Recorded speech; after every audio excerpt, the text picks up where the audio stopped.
అందరూ బాగున్నారమ్మా. కోతలు కొయ్యలేదేంటి? ఊళ్ళో కూల్ రేట్ల కోసం గొడవ నడుస్తూనే ఉందమ్మా.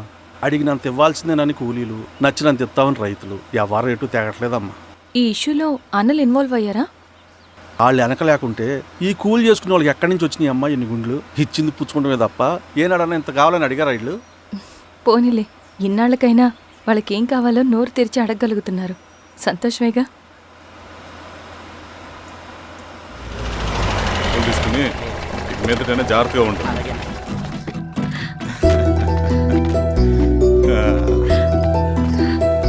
బాగున్నావమ్మా? బాగున్నానన్నయ్య, నువ్వెలా ఉన్నావు? బాగున్నాను. రా లోపలికి వెళ్దాం. రా కూర్చో. సో ప్రయాణం అంతా బాగానే జరిగింది కదా? నీ ఫేవరెట్ నెత్తిపూరి. రా వడ్డిస్తారా? ప్లేట్ తిప్పు. నాకొద్దన్నయ్య, నాకు మంచి కాఫీ తాగాలని ఉంది. అమ్మో, నీకు నచ్చినట్టు కాఫీ చేయాలంటే ఆ దేవుడి దిగి రావాలి తల్లి. ఏంటో అన్నయ్య, మంచి కాఫీ తాగకపోతే ఇక ఆ రోజంతా అదోలా ఉంటుంది నాకు. రేయ్ సామే, అయ్యా అర్థమైంది. శిరీష్ అమ్మకి మంచి కాఫీ కావాలి, అంతేగా నేను వెళ్ళి పట్టుకొచ్చేస్తా. ఎక్కడికి స్వామి? మన ఊళ్ళో మెగాస్టార్ హోటల్ ఉందమ్మా, అందులో కాఫీ చాలా బాగుంటుంది. నేను వెళ్ళి పట్టుకొచ్చేస్తా. స్వామి, అమ్మా కాఫీ అంటే అక్కడికి వెళ్ళి వేడివేడిగా తాగాలి. నేను వస్తాను పద. అవునమ్మా, అక్కడ నేను కూడా తాగాను, చాలా బాగుంటుంది. వెళ్ళు. థ్యాంక్ యూ అన్నయ్య. ఆడుతూ పాడుతూ పని చేస్తాం. కాఫీ బాగుంది. ఎవరు చేశారు? మా రవణ పెట్టాడమ్మా. రవి? ఎవరు రమ్మను? రవణ మేడం పిలుస్తున్నారు.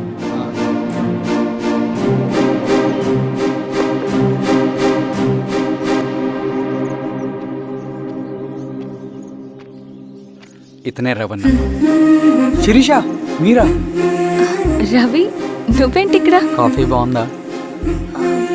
చాలా. అది కాదు రవి, నువ్వు ఇక్కడ? ఈ హోటల్ మనోల్దే. మన ఫ్రెండ్స్ అందరు బాగున్నారా? చాలా బాగున్నారు. అవును, మీరేంటి ఇక్కడ?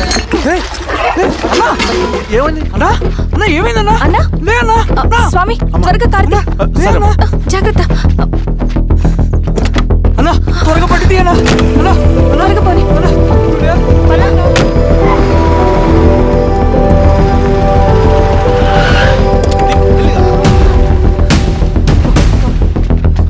Doctor doctor, doctor! ఏమైంది? డాక్టర్ త్వరగా చూడండి డాక్టర్. లోపల తీసుకురండి.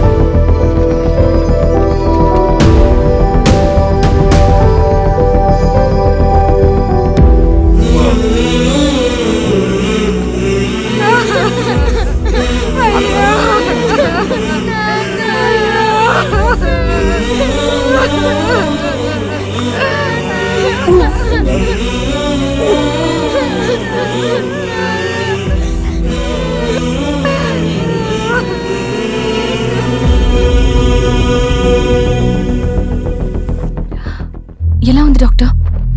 డాక్టర్ చనిపోయాడమ్మా.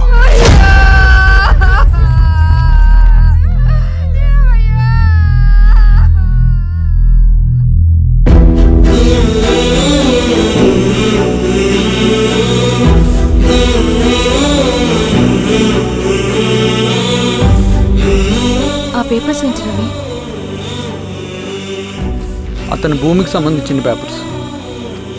ఒక సంవత్సరం నుంచి ఈ పేపర్స్ పట్టుకుని ప్రతిరోజు ఎంఆర్ ఆఫీస్ చుట్టూ తిరిగేవాడు. భూమిని తాకట్టు పెట్టి అప్పు తీసుకున్న పాపానికి టైంకి వడ్డీ కట్టలేదని అప్పిచ్చిన ఆ దొర ఎంఆర్ఓ ఆఫీస్లో లంచం ఇచ్చి భూమిని తన పేరు మీద రాయించుకున్నాడు. ఈ ఎంఆర్ఓ ఆఫీస్లో ఎవరు నిజాయితీగా పనిచేయట్లేదండి. చెట్టు కట్టి నరకాలు ఒక్కొక్కడిని. నరికేడవేంటి రవి? నువ్వు కాగితం మీద ఒక బొమ్మ గీస్తావు, ఒక చోట సరిగ్గా రాదు, ఏం చేస్తావు? ఎరేజర్తో సరిచేస్తావా, లేకుంటే ఆ పేపర్ని చింపేస్తావా? మరి మనుషుల విషయంలో ఎందుకు రాదు ఆ ఆలోచన? తప్పు చేసిన ప్రతి ఒక్కరిని నరుక్కుంటూ పోతే చివరికి మిగిలేది మనుషులు కాదు, శవాలు.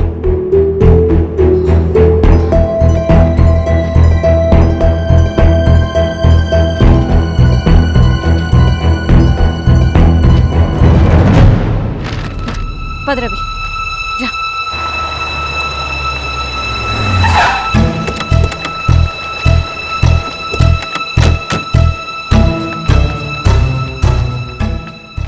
పానుకోటి నర్సయ్య ల్యాండ్ ఎవరు చూస్తున్నారు? మీరెవరు? ఇదిగోండి అప్లికేషన్. ఇది డిస్ప్యూట్ ల్యాండ్, ఎవడేం చేయలేడు. నీ నిర్లక్ష్యం, నీ లెక్కలేనితనం వల్ల ఒక నిండు ప్రాణం పోయింది. ఒక కుటుంబమే రోడ్డు మీద పడింది తెలుసా? ఏంటో మా గొడవ?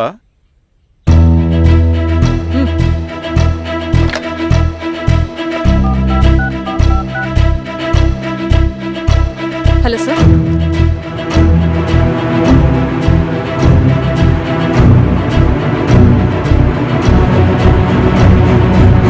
Okay sir. You are dismissed. Peon, నేను ఒక పేపర్ ఇస్తాను, అది కలెక్టర్ గారికి ఫ్యాక్స్ చేయి. అలాగే మేడం. ఎవరమ్మా మీరు? ఈ ఊరికి కొత్తగా వచ్చిన ఎంఆర్ఓ.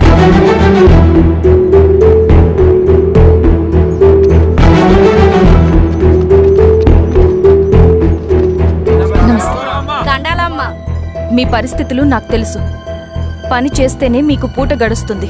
పనులు మానుకుని మీరు ఈ ఆఫీస్ చుట్టూ తిరగాల్సిన అవసరం లేదు. మరి ఎట్టాగమ్మా? నేనే మీ ఊరొస్తాను. ఆ రోజు అరగంట వీలు చూసుకుంటే చాలు, మీ పని పూర్తయిపోతుంది. దండాలమ్మా.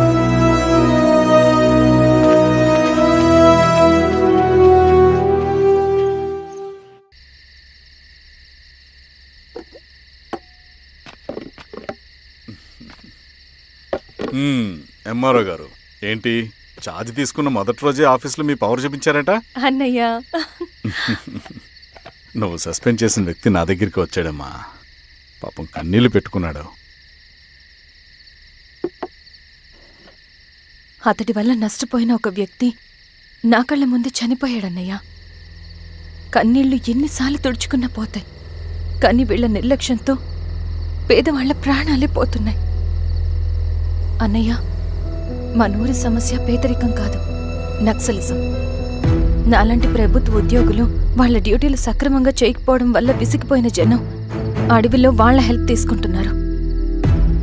ఒక వ్యవస్థ ఇక్కడ సరిగ్గా పనిచేయనందుకే మరో వ్యవస్థ అక్కడ పుట్టింది. అందుకే నా పన్నం చేయనివ్వండి. స్నానం చేసిరండి, భోజనం చేద్దాం.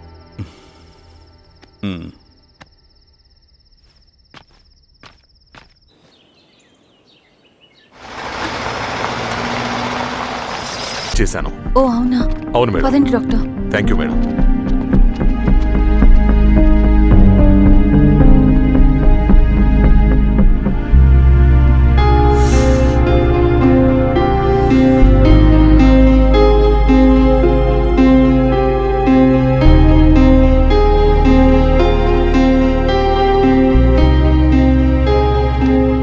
Thank you madam. పర్లేదు డాక్టర్, ఇప్పుడు అతనికి ఎలా ఉంది? తను స్పృహలో లేడు మేడం. రవి, నీ దగ్గర మనీ ఉందా? ఉన్నాయి. ఇవ్వు. ఇది అతనికి అందించండి, జాగ్రత్తగా చూసుకోండి. అలాగే మేడం. అమ్మా, భోజనం తీసుకురమ్మంటారా? నాకేమొద్దు. భోంచేయకపోతే ఆరోగ్యం పాడవుతుంది శిరీష. నువ్వు వెళ్ళి తీసురా అమ్మా. సరే. రవి, నాకు ఒక మంచి కాఫీ చేసిస్తావా? తలనొప్పిగా ఉంది. చేసిస్తా కానీ తర్వాత నువ్వు భోంచేయాలి.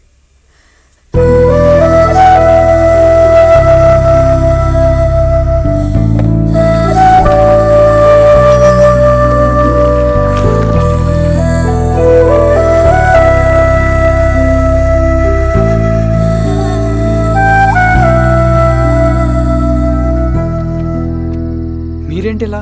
మంచినీళ్ళ కోసం వస్తున్నాను. ఓ, లోపల ఉన్నాయి, పదండి.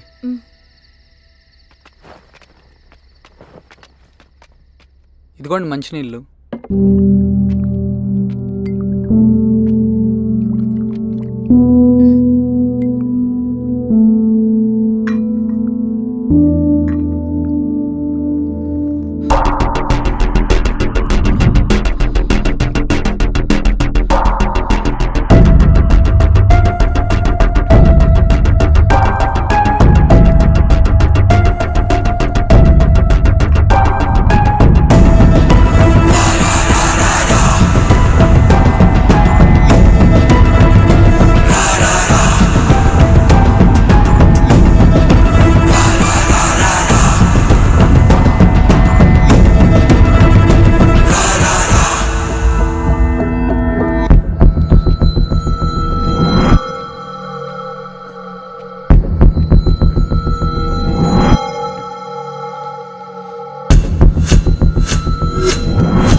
నమస్తే ఎంఆర్ఓ గారు. మా అడవిలో మర్యాదలు ఇలాగే ఉంటాయి. షాక్ అవ్వాల్సిన అవసరం లేదు. జెడ్పీటీసీ ఎలక్షన్ జరగటం మాకు ఇష్టం లేదు. అవి ఆగాలంటే 2 దారులున్నాయి. ఒకటి మీరు విత్డ్రా చేసుకోవాలి, లేదా మీరు చనిపోవాలి.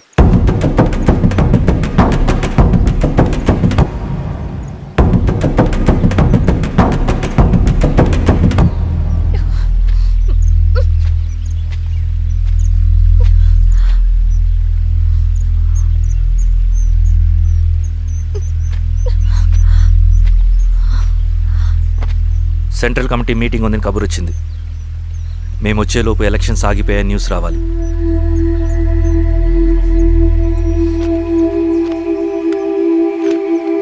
ఇదిగో రవి.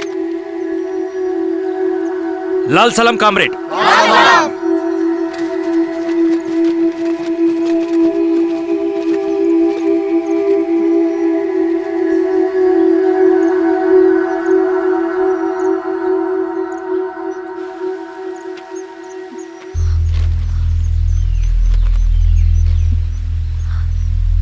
ప్రపంచంలో గొప్ప వాళ్ళ చావులన్నీ నమ్మక ద్రోహంతోనే జరుగుతాయని నిరూపించావు రవి. అన్నయ్యని కూడా అచ్చం ఇలాగే చేస్తావు కదా? ఎందుకు రవి? ఏం జరిగింది? అన్నీ బాగుంటే దేశం తరపున బ్యాడ్మింటన్ ఆడేవాడిని.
అరే అభి, లేవరా, లే.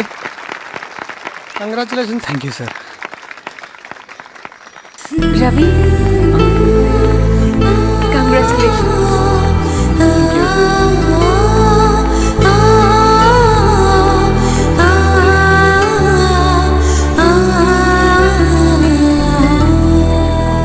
సార్, గంగినేని వెంకటేశ్వరరావు గారి ఎర్రజెండా పుస్తకం ఎక్కడుంది? రవి దగ్గర ఉందమ్మా.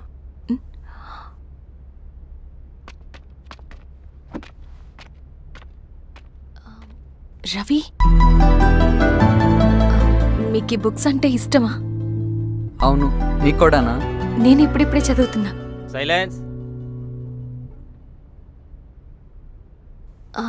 క్యాంటీన్కి వెళ్ళి మాట్లాడుకుందామా? ఓకే. అక్క కాఫీ. థ్యాంక్ యూ రచన. పర్లేదక్క. అయ్యో, కాఫీ అస్సలు బాగాలేదు. 1 minute ఇప్పుడే వస్తా. ఎక్కడికి? ఇక్కడికే వచ్చేస్తా. ఎక్కడికి? 1 minute అండి.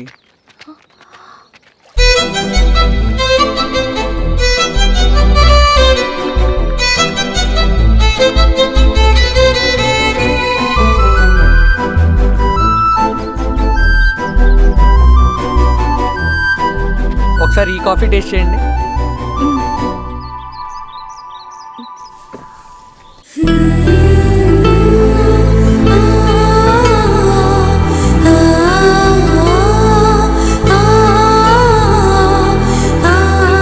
చాలా బాగుంది. థ్యాంక్ యూ అండి.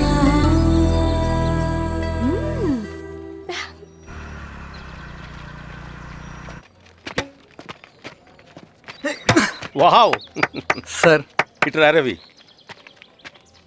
Congratulations Ravi. Sir, state badminton training కి సెలెక్ట్ అయ్యావు నువ్వు. Sir thank you sir. Carrier నువ్వేమో ఇక్కడ కూర్చొని ఆడుకుంటున్నావు, వాడేమో స్టేట్ లెవెల్ ట్రైనింగ్ సెలెక్ట్ అయ్యాడ్రా.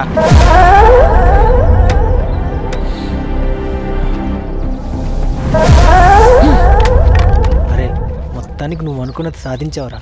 రే, ఎప్పుడు మనం ఎంచుకున్న మార్గమే మన జీవితాన్ని మారుస్తుందిరా. Hi Ravi. All the best Ravi. నీకోసమే తీసుకో. Thank you. బాయ్.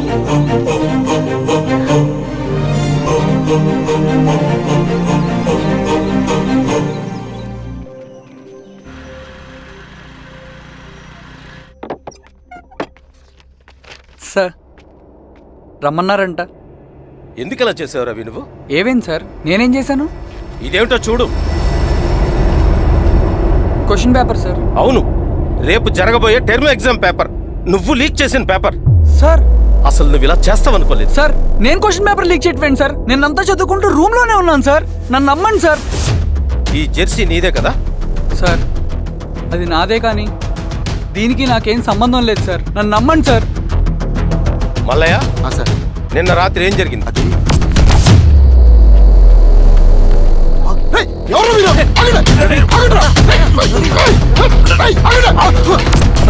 అతను అబద్ధం చెప్తున్నాడు సార్. నాకేం తెలియదు సార్. నేను దొంగతనం చేయలేదు సార్. నన్ను నమ్మండి. ఐఎమ్ వెరీ సారీ రవి, నేనేం చేయలేను. తప్పు నువ్వే చేసావని అన్ని నీ వైపే ఉన్నాయి. నిన్ను రెస్టికేట్ చేయడం తప్ప నాకు వేరే ఆప్షన్ లేదు. సార్ అంత పని చేయమాకండి సార్. నా లైఫ్ పోతుంది సార్. ఇండియా తరపున బ్యాడ్మింటన్ ఆడాలన్నది నా డ్రీమ్ సార్. నన్ను నమ్మండి సార్. సార్ సార్ సార్ నాకేం తెలియదు సార్. నన్ను నమ్మండి సార్. సార్ నాకేం తెలియదు సార్. నిజంగా నాకేం తెలియదు సార్. సార్ నన్ను నమ్మండి సార్. సార్ నేనేం తప్పు చేయలేదు సార్. నాకేం సంబంధం లేదు సార్. నన్ను వదిలేయండి సార్. సార్ నన్ను వదిలేయండి సార్. కాలేజ్ తరఫున స్టేట్కి వెళ్ళి ఆడదాం అనుకున్నాను నా కొడుకు. తాళం అక్కడే ఉంది కదా.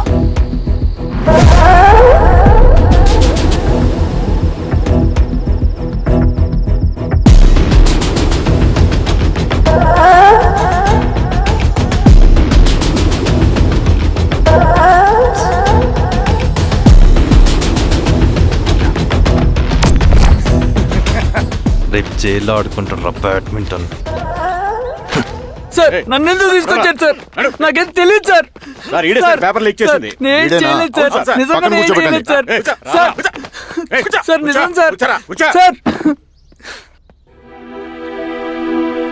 రేయ్, నీ తరపున ఎవరు లేరా? వచ్చి ఫోన్ చేసుకో త్వరగా.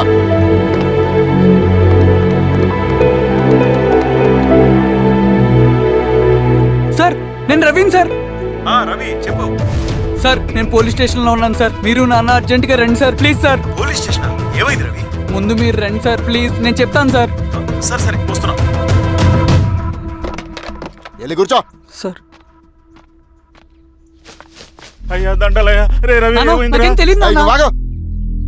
నీ కొడుకు క్వశ్చన్ పేపర్స్ దొంగతనం చేసి దొరికిపోయాడు. ఎఫ్ఐఆర్ రాసి కేసు పెడితే జైలు శిక్ష పడుతుంది. అలా కాకుండా కేసు క్లోజ్ చేయాలంటే 2 లక్షలు కావాలి. వెళ్ళి తీసుకొని రా. అర్థమైందా? లేదోండయ్యా. ఏయ్, నా సంగతి నీకు తెలుసు కదా. లోపలేస్తే 10 సంవత్సరాలు బయటికి రాడు. వెళ్ళి డబ్బులు కొట్టరా.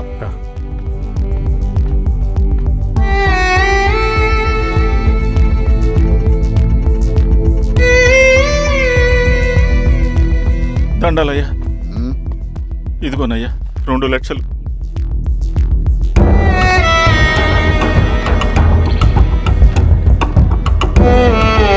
రేయ్, ఆయన పంపించండి రా. వెళ్ళరా వెళ్ళు. నిజంగా దీనికి నాకేం సంబంధం లేదు నాన్న. త్వరగా దున్నండి రా. బంగారం లాంటి భూమిది. అరే ఏంకన్నా పటేల్ మీ పొలం దున్నేస్తున్నాడు. పట్టేలు మా పొలం దొరికి పెట్టరా? పదయ్యా. రవి పద.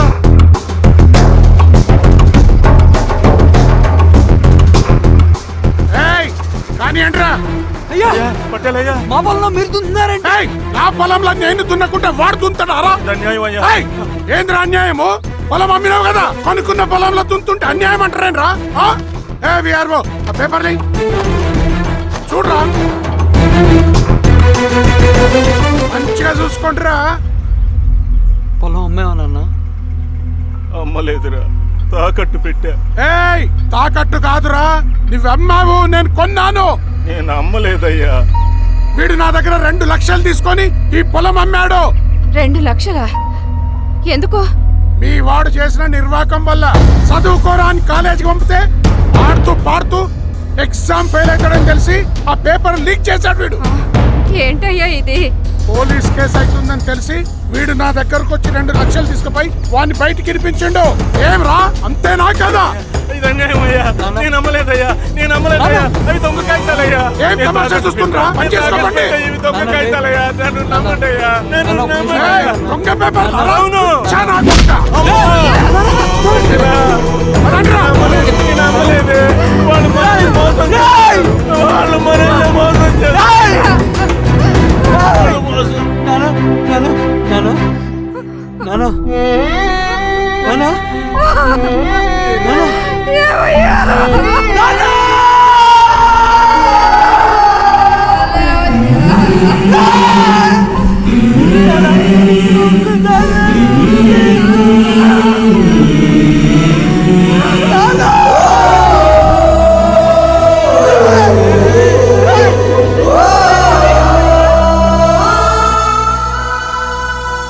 నాన్న చనిపోయిన తర్వాత మా భూమి కోసం వెళ్ళి పై అధికారులను కలిశాను, కానీ వాళ్ళు కూడా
ఈ వార్త అన్ని పేపర్లో రావాలి. ఈ లెటర్ బాధితుడికి అందించండి. లాల్ సలాం. లాల్ సలాం.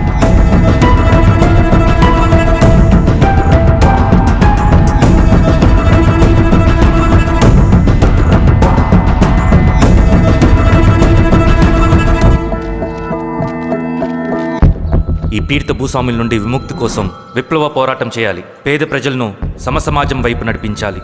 దళం నిన్ను ఆహ్వానిస్తుంది. రా, జనం కోసం పోరాటం చేద్దాం. లాల్ సలాం.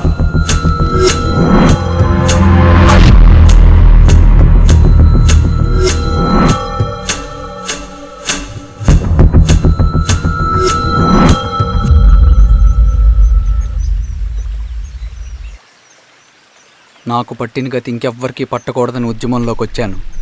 ఇన్ఫార్మర్గా చేరాను. దానికోసం ఎంతమందినైనా చంపుతాం, చేస్తాం. కానీ మేమనుకున్న సమాజం తీసుకొస్తాం. కమ్యూనిస్ట్ రాజ్యాన్ని స్థాపిస్తాం. సమాజమా అంటే? రష్యాలో, చైనాలో, వియత్నంలో మా కమ్యూనిస్టులు విప్లవం ద్వారా సాధించిన ఆదర్శ సమాజం. Lenin, Stalin, Mao, Che Guevara, Fidel క్యాస్ట్రోల్ సృష్టించిన కులాలు, మతాలు, వర్గాలు, వర్ణాలు లేని ఒక సామ్యవాద స్వర్గం. అదే నేను కలలుగనేది. దానికోసమే మేము పోరాడేది. నాకు తెలిసి నాజీ పార్టీలో గోబెల్స్ తర్వాత అంత ప్రొపగాండా మీ కమ్యూనిస్టులు తప్ప ఈ ప్రపంచంలో ఎవ్వరూ చేసుండరు. ఉక్కు మనిషి స్టాలిన్, మానవీయుడు మావో, ఎర్ర జెండా వెలుగు ఇలాంటి కమ్యూనిస్టు పుస్తకాలు చదివితే ప్రపంచవ్యాప్తంగా కమ్యూనిస్టులు సాగించిన మారణ హోమాల గురించి నీకు తెలీదు రవి. స్టాలిన్ మొత్తం ఎంతమందిని చంపాడో తెలుసా? 2 కోట్ల మందిని. మనుషుల్ని చంపడంలో హిట్లర్నే మించిపోయాడు. చాలా మందిని సైబీరియన్ లేబర్ క్యాంపులకు పంపి దారుణంగా హింసించి మరీ చంపేశాడు. 2వ ప్రపంచ యుద్ధంలో బెర్లిన్ని ఆక్రమించిన రష్యన్ సైనికులు 8 ఏళ్ల నుండి 80 ఏళ్ల వయసులో కంటికి కనపడిన ఏ స్త్రీని వదలకుండా సామూహిక మానభంగం చేశారు. అది కూడా మీ కమ్యూనిస్ట్ దేవుడు స్టాలిన్ హయాంలోనే జరిగింది. ఇక మీ మావోయిస్టుల భగవంతుడు China chairman Mao Zedong great leap forwarded కల్చరల్ రెవల్యూషన్ల పేరుతో 14 నుంచి 20 మిలియన్ల ప్రాణాలని పొట్టన పెట్టుకున్న మహానుభావుడు. ఇది మీ కమ్యూనిస్ట్ దేవుళ్ళు రాసిన రక్త చరిత్ర. ఆ దేశాలలో పేపర్లు ఉండవు, టీవీలు ఉండవు, స్వతంత్రమే ఉండదు. 1962లో చైనా మన దేశం మీదకి దాడి చేసి భూభాగాన్ని ఆక్రమించినప్పుడు ఒక్కరు కూడా నోరు మెదపలేదు.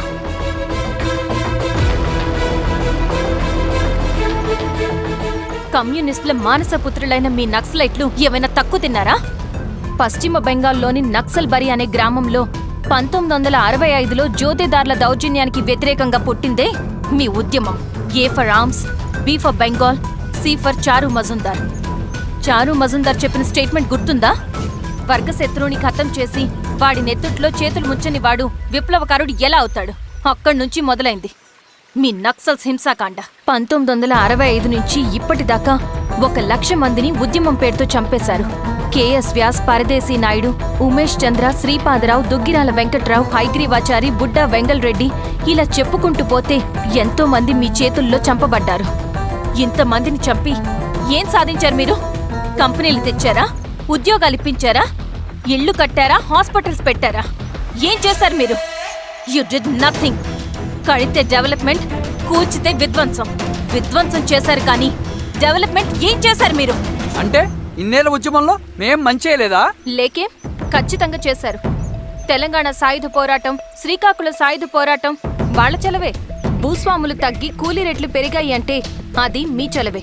నంబూద్రిపాద్, జ్యోతి బసు, సోమనాథ్ చటర్జీ, పుచ్చలపల్లి సుందరయ్య, తరిమెల నాగిరెడ్డి, చంద్ర రాజేశ్వరరావు, నల్లా నరసింహులు ఒక్కొక్కరు ఒక్కో లెజెండ్. కానీ వీళ్ళు ప్రజానాయకులు. తుపాకీ పట్టి అడవిల్లోకి వెళ్లలేదు. ఎలక్షన్స్ లో గెలిచి ప్రజా సమస్యల్ని పరిష్కరించారు. కానీ మీరేంటి ఎలక్షన్స్ వద్దు అంటున్నారు? ఒక తుపాకీతో మనిషి ప్రాణాలు తీసే బదులు ఒక పెన్నుతో 10 మంది ప్రాణాలు కాపాడొచ్చు. మీలాంటి వాళ్ళు ఉండాల్సింది ఎర్ర జెండా నీడలో కాదు, దేశ జెండా నీడలో. చంపుకుంటూ పోతే ఒకరోజు మనకిష్టమైన వాళ్ళని కూడా చంపుకోవాల్సి వస్తుంది రవి. నా మాట విను.